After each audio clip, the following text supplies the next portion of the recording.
calon guru penggerak angkatan 11 Kabupaten 50 Kota. Pada kesempatan kali ini saya akan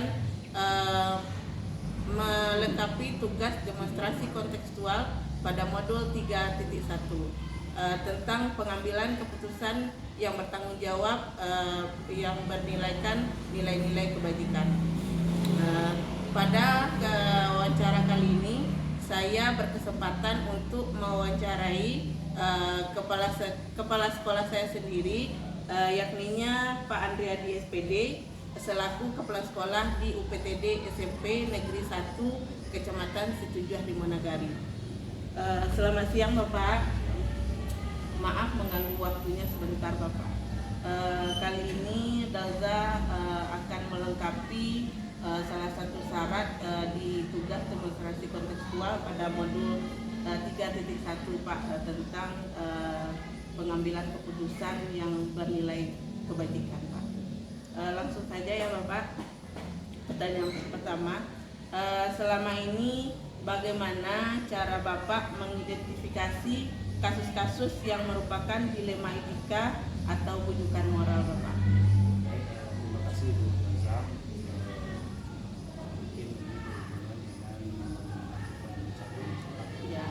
Iya Pak.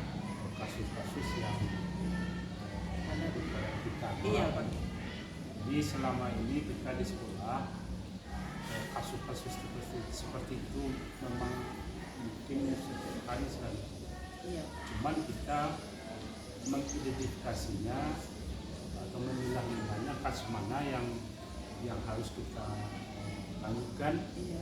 atau kasus mana yang perlu atau tidak dilanjutkan, tapi tetap diberikan pelayanan supaya kasus itu memang lebih luas.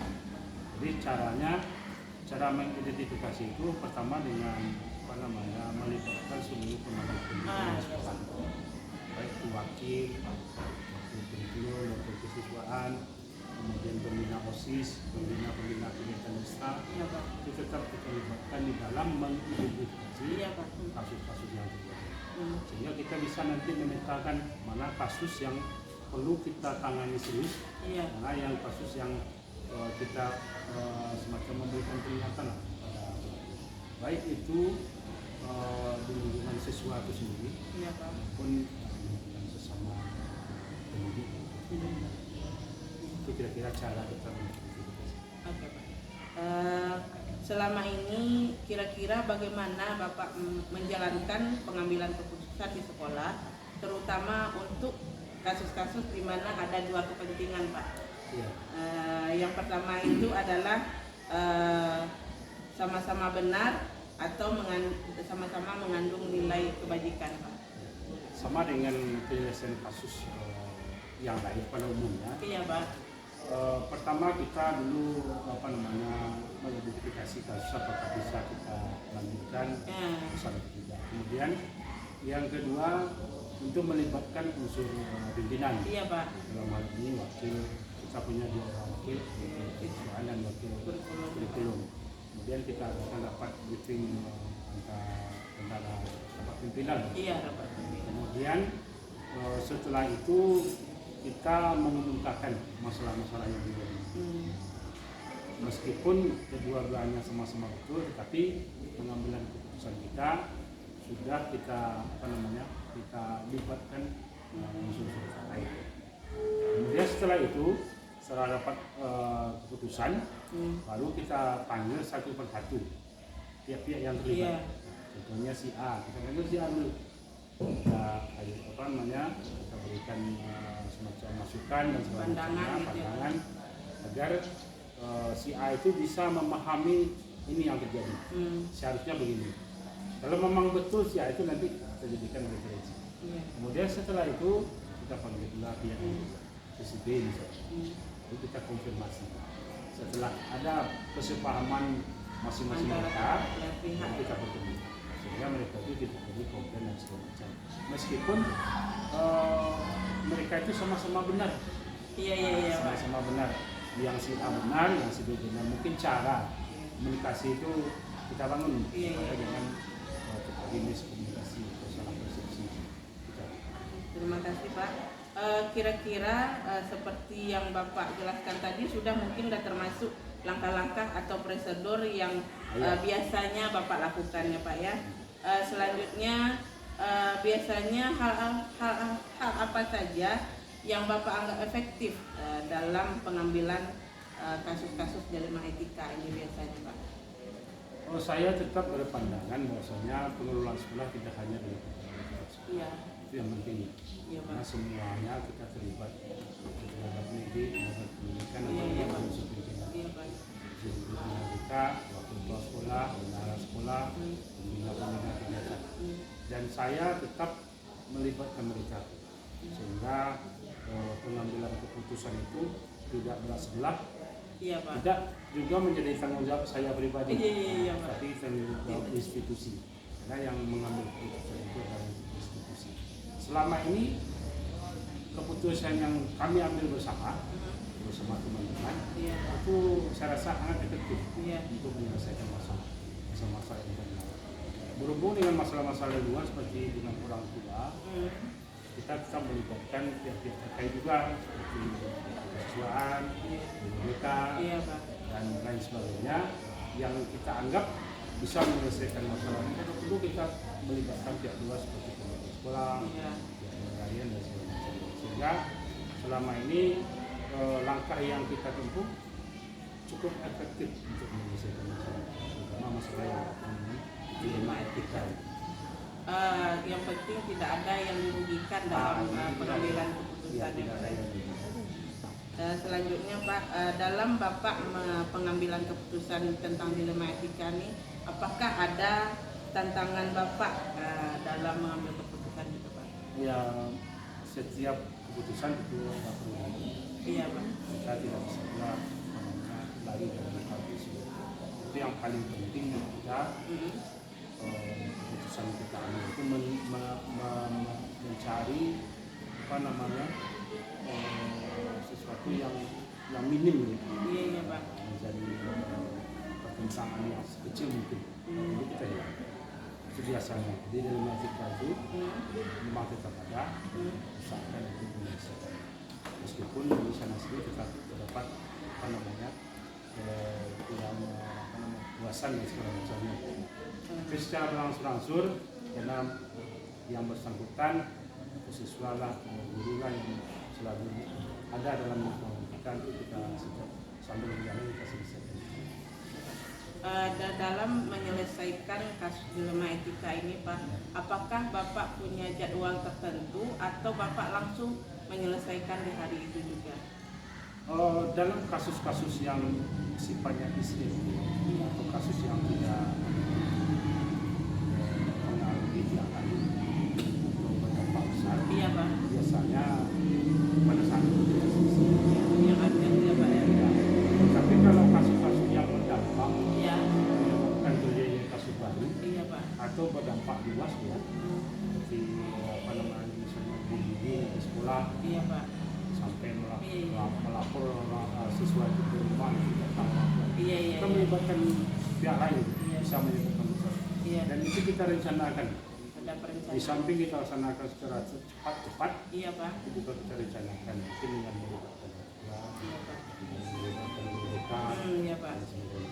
Sehingga nanti bisa apa namanya terselesaikan. Kira-kira ada enggak faktor-faktor yang mempermudah Bapak dalam pengambilan keputusan itu Pak? Misalnya dari majelis guru, dari dukungan pimpinan. Tadi kita juga memberikan gambaran bahwasanya pengambilan keputusan itu adalah keputusan institusi, Iya, bukan Pak. pribadi kepala sekolah. Iya Pak. Jadi kepala sekolah tidak apa namanya membawa dengan emosional macamnya di dalam mengambil keputusan Iya, supaya Pak. berkeadilan. Iya. Tentunya kita tetap memberikan peluang yang besar kepada pertama unsur-unsur pimpinan di sekolah, kemudian pihak-pihak lain yang mungkin bisa kita mintai masukan atau pendapat tentang pemeriksaan masalah. Jadi saya kira seperti itu. Jadi kita melibatkan semuanya. Iya Pak. Dari yang tadi Bapak uraikan kepada Dalza, ada enggak Bapak misalnya dalam pengambilan keputusan selama ini Bapak laksanakan, ada enggak pembelajaran yang bisa Bapak petik dalam pengambilan keputusan tersebut, Pak? Ya, pembelajarannya dulu kita karena kita berkembang dan berproses. Iya, Pak. Untuk menuju integrasi. Ada beberapa kasus mungkin di satu sisi kita tidak menemukan jawabannya di integrasinya. Mungkin dari teman-teman kita mendapat masukan. Iya, Pak. Mendapat masukan yang positif, yang panjang lebar sehingga kasus ini bisa terselesaikan. Yang selama ini mungkin tidak pernah kita lakukan, tidak pernah kita praktekkan. Itu pada kenyataannya dengan solusi yang singkat, dengan solusi yang tepat dari teman-teman kita bisa menyelesaikan.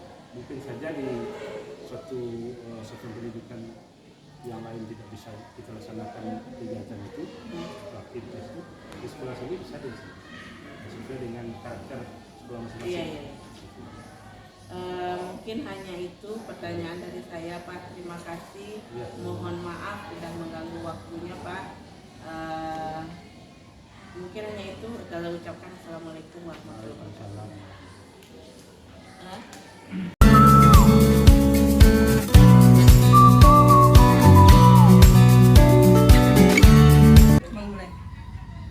Halo, assalamualaikum warahmatullahi wabarakatuh. Perkenalkan saya Delza Anggili Alista dari UPTD SMP Negeri 1 Kecamatan Situjuh Limonagari, calon guru penggerak angkatan 11 Kabupaten 50 Kota. Kali ini saya akan melaksanakan tugas demonstrasi kontekstual dan tentang pengambilan keputusan yang bertanggung jawab di modul 3.1. Baiklah, saya pada kesempatan kali ini akan melakukan wawancara dengan Ibu Yesi Zulhijjah, Kepala UPTD SD Negeri 1 Situjuh Banda Dalam. Selamat siang Ibu. Selamat siang Ibu Delza. Apa kabarnya siang ini Ibu? Alhamdulillah sehat. Bagaimana dengan Ibu Delza? Sehat juga alhamdulillah. Maaf mengganggu waktunya Ya, Ibu Yesi. tidak apa-apa. Kali ini saya akan melaksanakan atau melakukan wawancara dengan Ibu tentang pengambilan keputusan yang bertanggung jawab serta ada nilai-nilai kebajikan. Iya. Langsung saja ya Ibu Yesi, Iya, ke silakan, pertanyaan Ibu Delza, pertama. ya. Selama ini di sekolah ibu ini bagaimana cara Ibu dapat mengidentifikasi kasus-kasus yang merupakan dilema etika atau bujukan moral?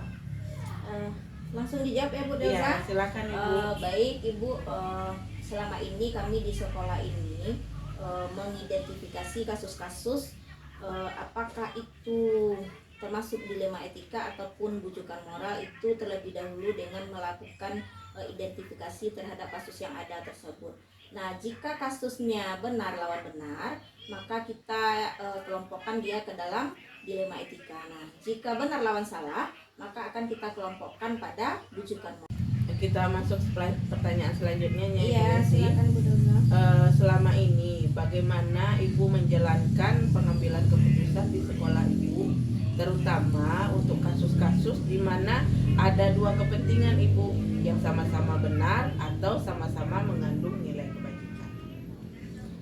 Baik Ibu Delza, biasanya untuk dilema etika yang berarti iya, Bu Yesi. karena sama-sama benar. Nah, lalu bagaimana cara mengambil keputusan? Nah, biasanya kita akan pilih dulu ini kasusnya dilema etika atau bujukan moral. Iya. Nah, kemudian kita akan lakukan konfirmasi kepada pihak-pihak yang terindikasi terlibat di dalam permasalahan tersebut. Kemudian kita gali fakta-fakta berupa data-data yang akurat. Kemudian kita jalin komunikasi personal dengan beliau terkait dengan kasus yang terjadi. Kita lakukan koordinasi dan setelah itu kita akan secara bersama-sama menentukan solusi dari permasalahan yang dihadapi tersebut. Nah, barulah setelah itu kita putuskan. Nah, memutuskan itu tidak sendiri ya Bu Delza, tapi bersama-sama. Kemudian keputusan yang diambil itu tentunya harus mempertimbangkan dengan meminimalisir dampak negatif dari keputusan tersebut. Kita maksimalkan hasil terbaik yang benar-benar berpihak kepada murid, yang tidak merugikan orang banyak. Kemudian keputusan tersebut keputusan yang benar-benar dapat dipertanggungjawabkan. Selanjutnya Ibu Yosi, kira-kira langkah-langkah atau prosedur seperti apa yang Ibu Yosi biasa lakukan selama ini? Mungkin hampir sama dengan jawaban tadi Bu Delza, Ya. bahwa kita pilah dulu termasuk dilema etika atau bujukan moral. Ya. Kemudian kita gali informasi, fakta-fakta terkait dengan kasus tersebut, itu apa penyebabnya, bagaimana ini bisa terjadi. Kemudian kita lakukan koordinasi, jalin komunikasi dengan unsur-unsur terkait yang terlibat dalam kasus tersebut. Setelah itu barulah kita cari solusinya dan kita putuskan secara bersama apa yang harus kita putuskan untuk permasalahan atau kasus tersebut, dengan mempertimbangkan bahwa keputusan yang kita ambil benar-benar berpihak kepada murid dan dapat dipertanggungjawabkan secara moral maupun secara hukum. Kira-kira selama ini hal-hal apa saja yang Ibu Yosi anggap efektif dalam pengambilan keputusan pada kasus-kasus dilema etika? Menurut saya kita harus membuat keputusan itu, yang pertama Iya. Keputusan itu berpihak kepada murid. Iya, Bu. Kemudian keputusan yang diambil itu bijaksana dan dapat dipertanggungjawabkan. Kemudian kita maksimalkan dampak positif dan kita minimalkan dampak negatif dari keputusan yang kita ambil. Iya. Dalam pengambilan keputusan, ada enggak tantangan yang Ibu rasakan? Karena ini dilema etika ya Bu Delza, tentu ada tantangan yang kita rasakan saat mengambil keputusan. Kenapa? Karena dilema etika itu kan dua-duanya sama-sama benar. Iya. Jadi agak sulit. Namun kita memang tetap harus mengambil suatu keputusan dengan mempertimbangkan nilai-nilai kebajikan yang ada. Kembali lagi kita kepada prinsip bahwa kita dalam mengambil keputusan harus mengedepankan kepentingan orang banyak, sehingga tidak ada pihak yang dirugikan dari keputusan yang kita ambil tersebut. Kalaupun ada yang dirugikan, kita minimalisir hal tersebut. Apakah Ibu Yosi memiliki sebuah tata kelola atau jadwal tertentu dalam sebuah penyelesaian kasus dilema etika, ataukah secara langsung menyelesaikan di tempat, atau memiliki sebuah jadwal untuk menyelesaikannya, atau bentuk prosedur seperti apa yang Ibu jalankan selama ini? Sebenarnya dalam menyelesaikan suatu permasalahan kita tidak memiliki jadwal ya Bu Delza, karena masalah itu kan munculnya kita tidak tahu kapan munculnya, kapan hadirnya di hadapan kita kan.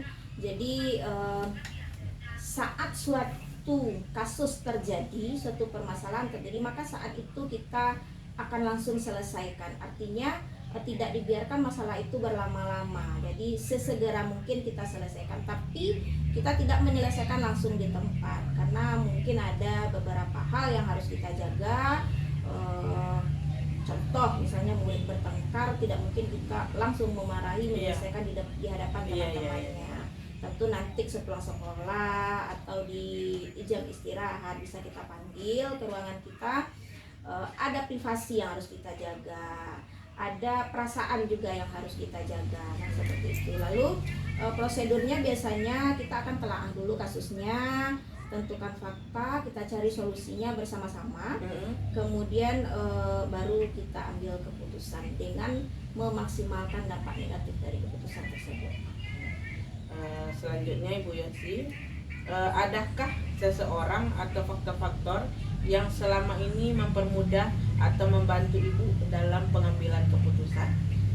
Faktor yang mempermudah bagi saya selama ini adalah adanya rekan-rekan kerja atau tim yang solid, sehingga apapun permasalahan yang terjadi di sekolah kita ini, kita dapat menyelesaikannya secara bersama-sama.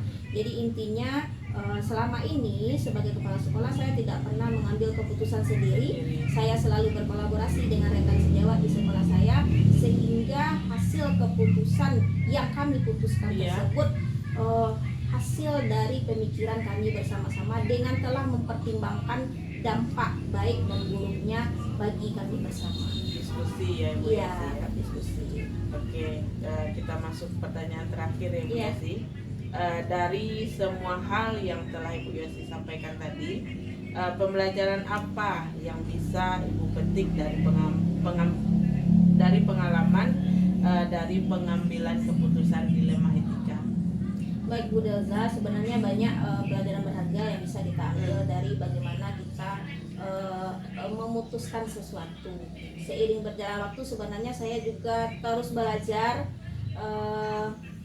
dan pembelajaran yang saya ambil dari pengalaman ini, yang pertama, jangan pernah memutuskan sesuatu secara tergesa-gesa. Iya. Nah, yang pertama. Yang kedua, jangan pernah memutuskan sesuatu dalam keadaan emosi, karena kedua hal ini akan berdampak tidak baik terhadap Iya. keputusan yang diambil. Nah, selalulah berkolaborasi dengan rekan sejawat dalam menyelesaikan apapun permasalahan yang ada di sekolah kita. Itu saja Ibu Delza. Terima kasih Ibu Yosi, pengalaman yang sangat menarik. Banyak sekali pembelajaran yang bisa saya dapatkan dari pengalaman Ibu Yosi. Mudah-mudahan saya bisa juga menerapkan nilai-nilai kebajikan ini dari Ibu Yosi di sekolah saya. Amin. Terima kasih atas waktunya Ibu Yosi. Iya, sama-sama Ibu Delza. Assalamualaikum Ibu Yosi. Izin pamit ya Bu Waalaikumsalam. Yosi. Iya.